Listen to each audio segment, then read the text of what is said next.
I'm alive. I'm alive! Hello everybody and welcome to the United Stand. I hope you're all doing really well. A little bit early show tonight, an hour earlier than normal. I've got to do something else later on, but I tell you what, it's perfect timing really because we've got football back. We've got our football back as things stand. Big breaking news this afternoon. Very good news. We'll also be talking about Paul Pogba and Real Madrid potentially offering 4 players for Paul Pogba. And I'm not going to suggest that Real Madrid won't do that, but when you listen to the players, you will understand why this is a deal that United should go nowhere near. We'll also be talking about a couple of other things as well around Agallo and Lautaro Martinez. But football is back, says Wyatt, and he is absolutely right. So this is coming, this is not speculation, this is not in a UK newspaper now, this is on the BBC, this is Premier League official Twitter account. Football will come back on the 7th, Premier League football will come back on the 17th of June, which I think is a Wednesday, and assuming they keep jumping the safety hurdles and that we can do it like they've done it in Germany. I've just slipped forward and that really hurt my scrot. Bloody hell, that hurts. So yeah, 17th of June looks like it's coming back. Now the reason for this is the 19th of June is a Friday. I believe Manchester United will play Spurs that night, but the 17th of June is because there are 2 games outstanding. 2 teams with 2 games in, 4 teams with a game in hand. So Arsenal will play Man City, Sheffield United will play Aston Villa, and then everybody's played the same games, and then they can just blitz through it through the late June and throughout July. How it will work is there will be games across the weekend back to back. Some games actually will be on free-to-air BBC, but the vast majority will be on BT Sports, Sky Sports and Amazon. And what they will do is they will do this. So basically there'll be a game at 8 p.m. on a Friday, 12:30 on a Saturday, 3 o'clock on a Saturday, 5:30 on a Saturday, 8 p.m. on a Saturday, then 12 p.m. Sunday, 2 p.m. Sunday, 4:30 Sunday, 7 p.m. Sunday, 8 p.m. on a Monday, and then 6 and 8 p.m. Tuesday, Wednesday, Thursday, and then back to Friday, 8 o'clock. So we're going to have so much football in the Premier League if this comes back between June and the end of July. It's going to be epic, absolutely epic, and I'm sure we're all excited about it, but we will come back to that in a moment. But let's get into the headline of the show. United offered 4 players by Real Madrid for Paul Pogba, and it's in a lot of outlets in the UK, and I think it's come from The Sun, which actually says a hell of a lot about this. But the interesting thing is the players that are being offered. I mean, look, it's never going to stop. It's never going to stop until Paul Pogba signs a new contract. I'm tired of saying it, but it does need to be kept saying. He needs to sign a new contract or he needs to be allowed to go. But for him to be allowed to go, then you've got to get the best deal for Manchester United. So Real Madrid are apparently offering Martin Odegaard, who's a very good player. I think he's 21 now. He was meant to be a superstar when Real Madrid got hold of him. I think he's currently on loan at Real Sociedad. Very, very good player. Been likened to David Silva, Lionel Messi. Can score goals. Got good skill. Very, very good player. Odegaard. Brahim Diaz, who was at Manchester City, 20 years of age. Again, he's more of an attacker. He can play anywhere across the front 3. Attacking midfielder as well. Vasquez, who is a right winger. And James Rodriguez, who's another attacking midfielder. So straight away, I'm like, they're giving us 4 attacking midfielders, basically. The position we don't need anybody for, because we've got Bruno. And we might look at Grealish, but we don't need 4 attacking midfielders. So if Real Madrid are thinking about offering us these 4 players, you could argue that the value for money is there, because Odegaard's probably worth about 50 million and he's young. Diaz was bought for 22 million from Man City about 18 months ago, so he's probably worth about 20 million, 25 million, so that's 75 million. Rodriguez is probably worth about 20 million, and Vasquez is probably worth about 20 million as well. So you probably do get your value of Pogba there. But you just get quantity. You don't get what we need. We would want Varane. We would want Casemiro. We would probably want Odegaard as well. But they don't. It just doesn't make any sense. It's just chucking players, and I think this is a little bit like what Juventus want to do as well. Just chuck a load of players at us for Paul Pogba. And look, Pogba maybe wants to go. Mino Raiola would love to get a deal done, of course, but it's got to be the right deal for Manchester United, and you can't just chuck us a load of players. I mean, Brahim Diaz, he could be brilliant. Who knows? Vasquez, for me, is a player that is Lucas Vasquez, isn't it? He's about 28, so he's I've always called him the Jesse Lingard of Real Madrid, and if you talk to Real Madrid fans, they sort of agree. He has a good game every now and again, and then he's massively disappointing. Odegaard I do like. James Rodriguez is just another Di Maria. He's just another Alexis Sanchez, a player that's got a great reputation that doesn't really want to be here, and also it's a big step down. We're taking a player who's taken a step down. So, look, Real Madrid, by all means, push this deal if you want to get Paul Pogba, but give us something that we actually want and need. I would take Casemiro. I would take, is it Valverde as well? I quite like him. I would take Varane, and there's a couple of others, and I do quite like the idea of Odegaard, but not those four. They don't suit us at all. I want Odegaard over Pogba if he wants to come to the club. Would absolutely love Odegaard, says Marius Larson. To be honest with you, why can't they give us Odegaard and 50 million? I would do that for Pogba. 50 million and Odegaard, you could get Thomas Partey with that. Happy days. I'd do that. Quality over quantity, says Mickey. Exactly. And Mark, do you think that Bruno wants hungry players at the club, says Charlie Love? Well, he's already said that, isn't he? Vasquez equals Pereira, says White Owl. Pereira and Lingard are quite similar to me. I mean, not in the way that they've performed at Manchester United. It is a 7 p.m. show tonight, Callum, because I've got to do something at 8 p.m. Remember a couple of weeks ago I was doing a poker tournament. Well, I'm in a poker tournament at 8 o'clock tonight, and it can't be streamed or anything like that. And I wouldn't put that up on the United Stand anyway. So it's against Robbie and DT and Redmen TV and everything like that. So you can check my Twitter feed out if you want to enter. You can still enter. There's still spots there. I think it's a limited thing, 300 people. Check my Twitter out if you want to get in on that. You've still got time. But yeah, that's why I'm doing a 7 o'clock show tonight. But I'm also very excited about doing a 7 o'clock show tonight because, as I said, football is back. And I do think we're in for a hell of... I mean, let me just talk about Pogba a little bit more. I mean, with Pogba, I think we all would say, if he's going to stay at United, great. He'll definitely be here for the next 9 games, which is really exciting. I can't wait to see Pogba and Bruno playing together with Rashford and Martial. It's so exciting. It's so exciting. I really hope we get football back because it's going to be so exciting. What happens beyond that, I don't know. Football could change very quickly. The world could change very quickly. We've had our latest briefing from the Prime Minister today, and there's not a lot of change. They're going to open a few more shops, and schools. Some school years are going to open, but you can't go and see friends and family, like go around their house and have a meal. You can go and see six of you together in the garden and social distance, but not a lot of change at the moment, and we are sort of hovering around, I think, a little bit of a dangerous area in the UK still. That infection rate could go through the roof again. So yeah, it's still a little bit of a worry. But having said that, if we come through it, I mean, that by the end of July, who's to say that football's not back booming again? And Real Madrid go, there's 90 million for Paul Pogba. It can all change very quickly. But long term, I want Pogba to stay and I want him to sign a new contract. If he doesn't sign a new contract, I'd sell him. I've said that before because I just can't be arsed with the circus of next year with him a year left on his contract going, I'm going to go and all that crap. I don't want that. But it's got to be the right deal for Manchester United. It has to be the right deal for Manchester United. Of course, Pogba will want the best deal for him, but ultimately, if he wants to go, I'm not bothered about what's the best deal for him. I want what's best for United, and that doesn't include Odegaard, Diaz. It doesn't include four attacking midfielders that Real Madrid doesn't want anymore, and it doesn't include Alexandro and Douglas Costa and Rabiot and whatever Ramsey players that Juventus don't want anymore. I just don't want that. I mean, it's interestingly, I saw a quote from Douglas Costa of Juventus the other day where he said, I've had more MRI scans than I've had appearances. Joking like, but thanks. Come to United, you're clearly injury prone. So yeah, we've got to get what's good for us. And I think that we've done that quite well over the last year.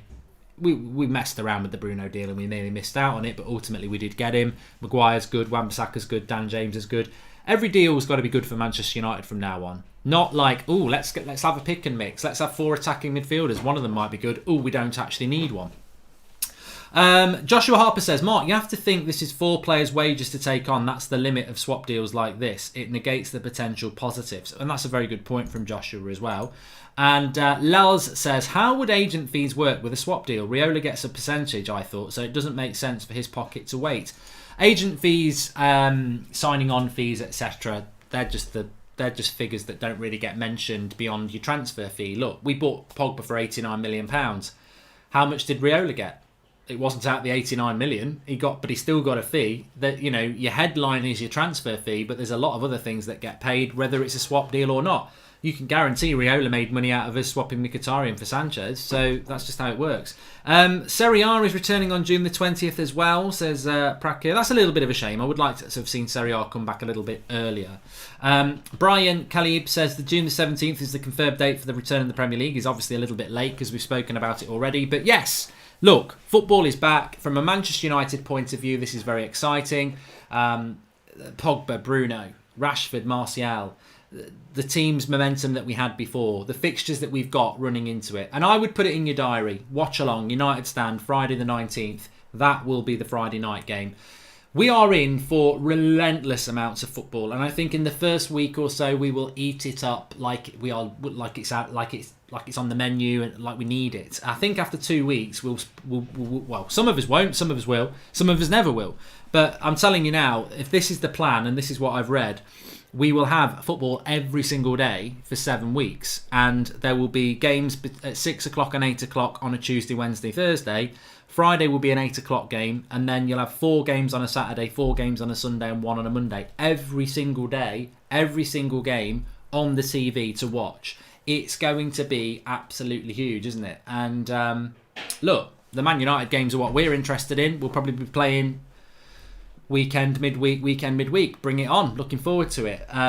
If you want to watch the other games, I'll probably watch a lot of those on Mark Goldbridge. That's Footballers watch-alongs as well. But it's going to be a real festival of football, and I really hope we get it. I'm not going to say we're definitely going to get it. I think we've got to stay on this path of safety and testing, but it's exciting. Literally 2 weeks or 3 weeks tomorrow, United will play their first game. 2 weeks on Wednesday will be the first Premier League game if this all goes to plan. It's really exciting. I can't wait to have it back. Look, we've just got to go with it and see whether we can keep jumping these hurdles and the testing and everything like that. But it will be amazing. It will be absolutely amazing. And we've never had. I think the last time there was a Premier League game in June was just after the World War. So we're not getting the Euros, but we're going to get a load of Premier League football. And look, for football fans, you shouldn't feel guilty. It's a sign of the times that we live in, and we love football. And if it's safe to do it, this is going to be a unique thing. Positivity, mental well-being for people who want to see football back. I want to see it back. I think it's going to be interesting to say the least, and I think our league's the most exciting. Beyond Liverpool, I think there's a lot to be played for. No danger of being able to watch too much football, says Andrew Chow. And all you can eat for 7 weeks, says Flex47. A year ago today, we were talking about transfers for the summer, and now Premier League football's coming back. That just shows how life can change, says Abdi Ali. I mean, I've lost, 28th of May. We would normally be finishing the season. I think we would have had top 4. We've maybe just won the Europa League. We're looking to the Euros in a couple of weeks' time. Now we're looking towards Premier League football coming back, and it's going to be exciting. We've got to take it day by day. Let's not pretend that the infection rate in the UK could go through the roof again and we wouldn't get Premier League football back. But yeah, I'm excited about it. Of course I am. I want to see it. I want to see Manchester United back playing. I think it's not going to be the football we're used to. It's going to be a very different world. I thought what Troy Deeney said was quite true, actually. I mean, he's been speaking a lot again. I think he's going back training next week. But he said that, this is not going to be the great league win for Liverpool. You can't just start a race and then stop it for 2 months and then say we're going to do a mini bit to finish it. Basically, he said it's got no credibility. Liverpool's title, it's got no credibility because it's not normal. It's not a normal scenario. And I think he's right to a certain extent, but it's not Liverpool's fault. It's not United's fault if we get top 4 and win the Europa League. It is an odd situation, and I think we all need to accept that.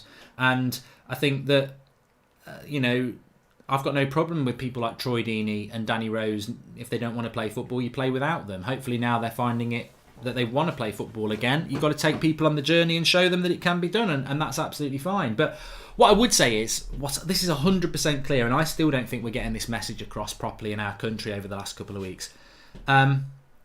Keep doing what you've been doing for the last 2 months. You've been fantastic. You have. I mean, I get people messaging me saying, "Oh, do you fancy meeting up for a drink on the weekend? Like, we'll just sit 2 meters apart with the kids and everything like that." I'm like, no, I can't get my kids to stay 2 meters apart. And after we've had a couple of cans on the local park, they'll be kicking a ball about, and it defeats the purpose.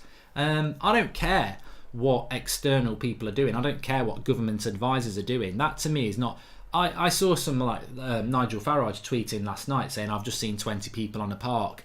And I said, what are you doing drinking? They said, well, if his advisor can do it, so can we. That's just bloody stupid. That's stupid. That's really stupid. That's like, oh, somebody jumped into a fire and they came out and they were fine, so I'm going to do it. I mean, we are isolating and self-distancing to preserve life and help the NHS and hopefully not infect people we care about and kill them. That's still the case now.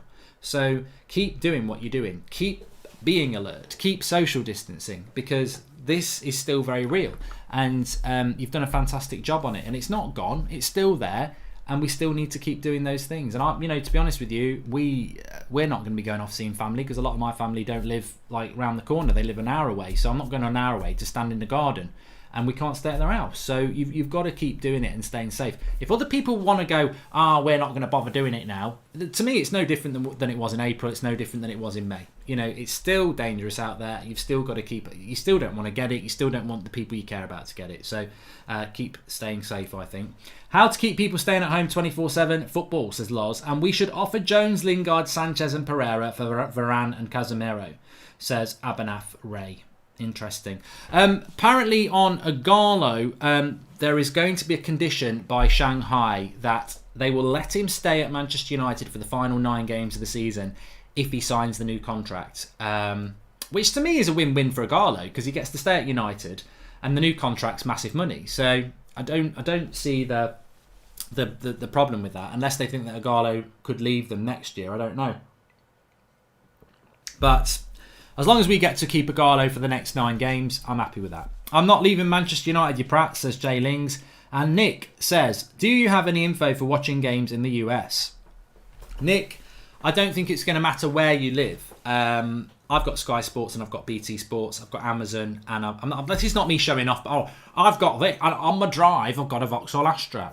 I've got a blender where I can make smoothies. I've also got an ice maker. No, I'm not doing it for that reason. But BT Sports, Sky Sports, Amazon Prime, and BBC Football will be how you watch it in the UK. Wherever you are in the world, they will put Premier League games on. They will. They'll find a way for you to watch it. Whether it's America, Australia, Optus Sports in Australia, isn't it? BN Sports around the world, NBC Sports Gold. They will put it on because they're allowed to do it. And in the UK, we've never been allowed to do that. We have like four games, sometimes 5 games every weekend televised. All of them are going to be televised. So it's basically going to be. This is beneficial for the UK market, really. It's not really something that you need to worry about if you're outside the UK, because you've had the freedom to have 3 o'clock games shown anyway. And I think, you know what?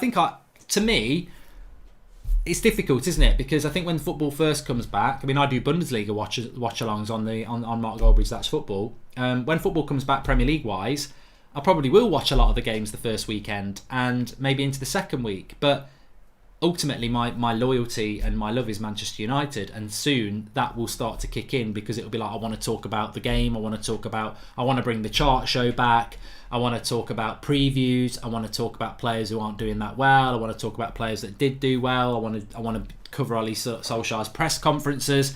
So look, yeah, I ain't going to end up watching all the games because Manchester United are back, and that's what the United stand's all about, and that to me is the exciting thing. But look, I've said it before, I said it again. If they put Norwich Brighton on tonight, I'd watch it. If Norwich and Brighton's on in a month's time, and I've watched about 30 different games by then, I'll probably skip it for a bath. But, it's exciting to have it back. In America, NBC Sports will be the channel for the Premier League, says Carson Badley. There you go. And the kit you have on should be the 2021 away kit, but change the sponsors. I love the designs. This kit is lit. It's my favourite. It's my absolute favourite. So I thought I'd put it on again tonight because we've got some good news that football's back. So smash a like on the video if you like the kits. But I love this sponsor.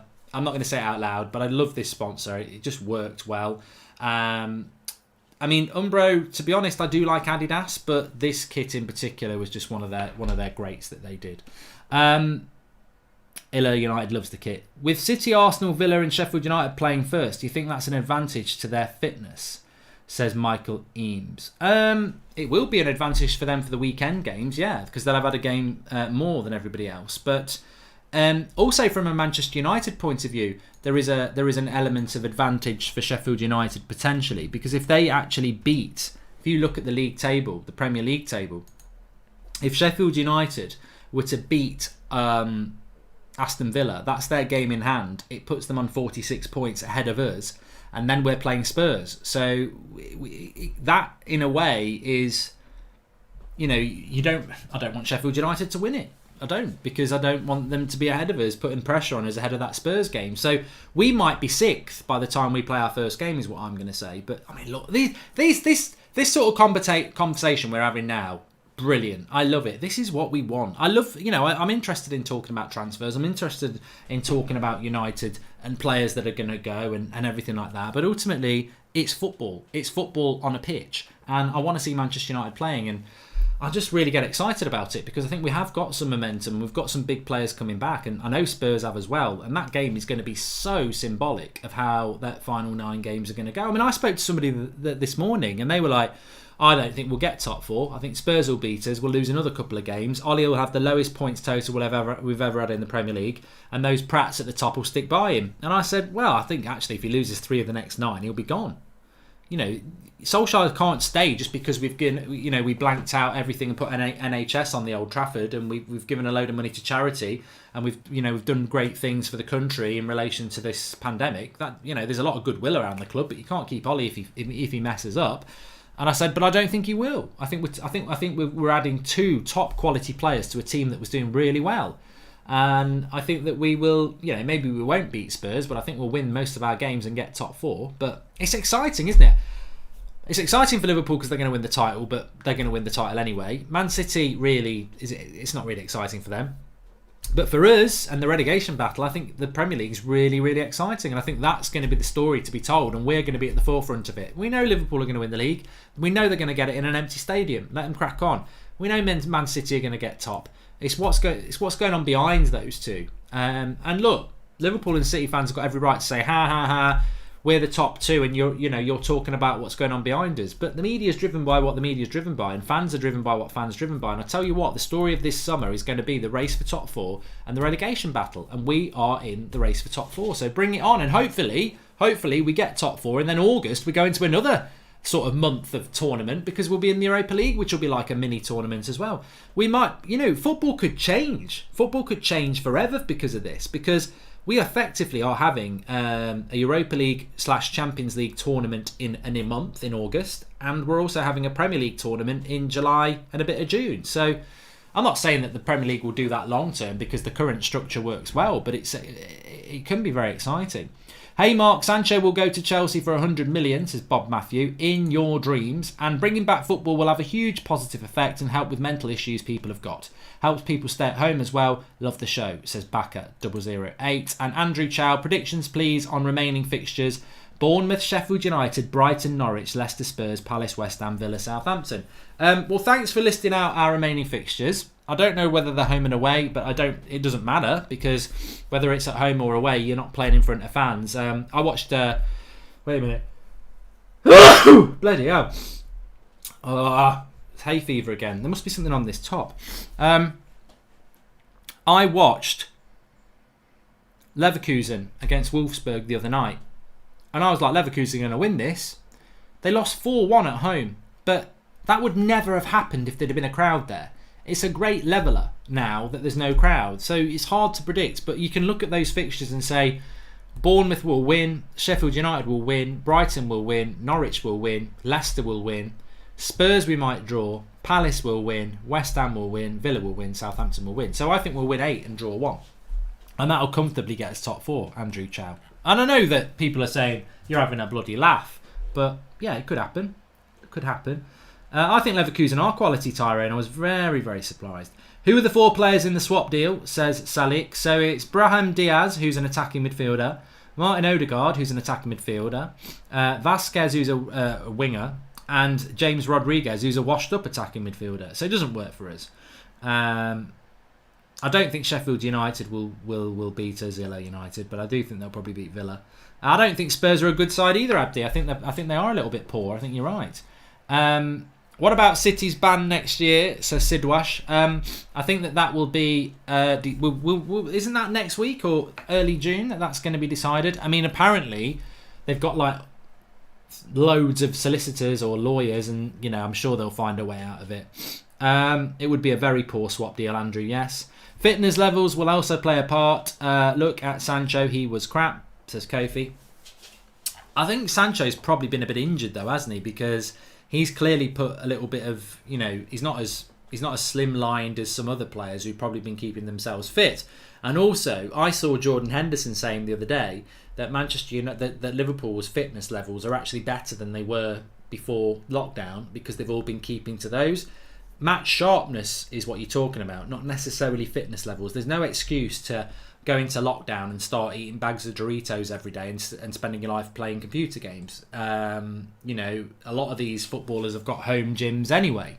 So I think fitness levels will be okay. I think it's match sharpness you're talking about. And I do think that when you normally start a Premier League season, everyone's been playing pre-season games for 6 weeks. So by the time the season starts, everyone's roughly around the same area. As we saw in the Bundesliga, there was definitely some teams that were much sharper than others and had better fitness than others. And I would expect the top clubs, because they've got better facilities for fitness and they spend more on it, that maybe they will be further ahead. I don't know. Thoughts on... I'm not going to read that name out because it just sounds like it might be dodgy. What formation will we play when we play Spurs since Pogba's back, says McNally. I haven't spoken to Ollie yet, so I don't know. But I presume we'll play 4-2-3-1 because that's his best position. Ferran Torres as an alternative to Sancho, says Grand Verve. 100 million release clause, but could be available for less as he's got 1 year left on his contract. I think Ferran Torres will be moving this summer. And I think there's a lot of clubs... I've got a really bad runny nose and I haven't got a tissue. This is really annoying. Oh, that's good. Wipe my nose with the garage key. Yeah, that'll work. Just going to have to battle on. Allergies. They're a bag of shite. We need to play 4-3-3, says Illa United. When will the season finish completely, including European football, says Mickey? So this is a good question. So football comes back in the Premier League on June the 17th and it's completed by August the 1st. All the games are played. In August, you get the Europa League and the Champions League, and then the second week in September, they start next season. So there will be very little downtime for footballers. And I think that feeds into something as well. What you're all right, Spurs have got Son and Bergwijn and Kane back, and we've got Pogba and Rashford back. But I guarantee you, over June and July, clubs are going to have to pick weakened teams, and they're going to lose people for injury. It's going to happen. These are high-level athletes, and they're not getting a pre-season, and they're going to be asked to play weekend, midweek. Now, if you think about the Bundesliga, first weekend back, they didn't play for a week, and then they played midweek, and they still picked up injuries. We're going to ask our players to go weekend, midweek for 9 weeks, having not played any football at all competitively. There will be injuries and there will have to be squad rotation, and there will be games where, look, maybe against Spurs, Ollie does play Rashford, Pogba, Bruno and Martial, and then maybe we play a couple of games later and we're at home to Bournemouth and he plays Greenwood instead of Martial, and he plays Dan James instead of Rashford, and he plays Fred and Matic and McTominay as a midfield three to give Bruno and Pogba a rest. And I think we will see a lot of that.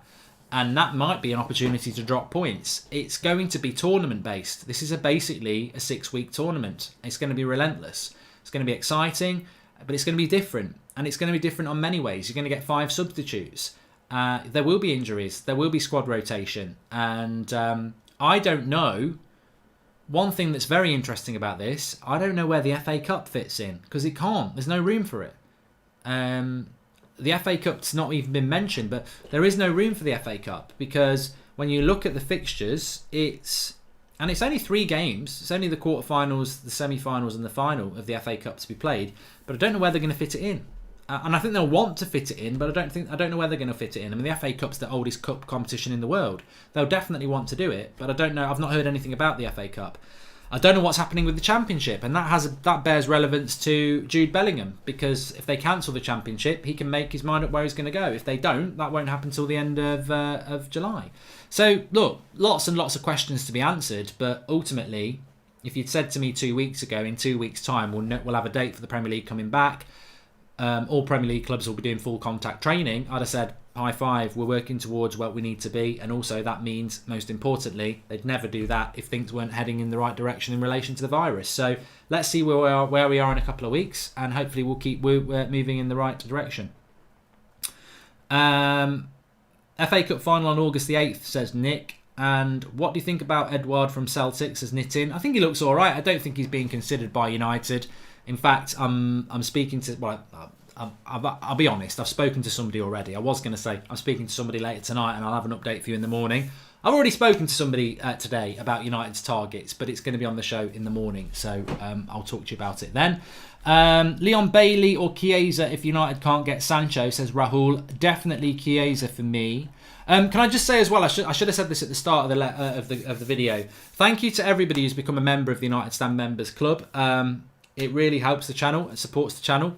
You get your little badge next to your name. There are emojis. There is also a community tab on the homepage where we can sort of do polls and messages to our members, which we haven't been doing for about 3 months, but we're going to start doing again from tomorrow. And there's going to be a couple of other perks coming out for the membership. So thanks to everyone who is a member who supports the channel. And if you want to do that, you can click the join button.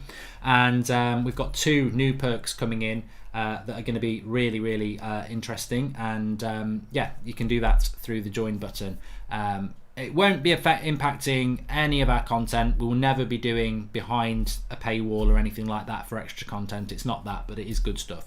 Thanks, everyone. There will be 25 free-to-air games, says Just Gents, which is great. But you know those 25 games are going to be Norwich versus Brighton, Southampton versus Newcastle. You're not going to get Man United versus Spurs as a free-to-air game. Every single Premier League game will be free-to-air. Will be televised, but they won't put the good stuff on free-to-air. So yeah, big shout out to the mods, of course, Paul Robinson. Thanks to everyone for tuning in. I'll be back again in the morning. Don't miss the show in the morning because I've got some news that's quite interesting. I mean, it's not about Sancho, that's what I'm going to say, but it's about other areas, which is quite interesting. Thanks everyone for watching. Smash a like on the video, smash a like for the shirt, subscribe if you're new, bottom right hand corner, become a member if you want to with the join button, and I will speak to you tomorrow morning. Thanks for watching, and I'll let you know how I did in the poker as well. And final super chat from Anabav says, the problem is that United have no firm decision on Pogba and therefore have no replacement ideas. Well, they do, Grealish, and they've always had that. It's just whether Pogba's going to stay. Speak to you all soon. Thanks for watching.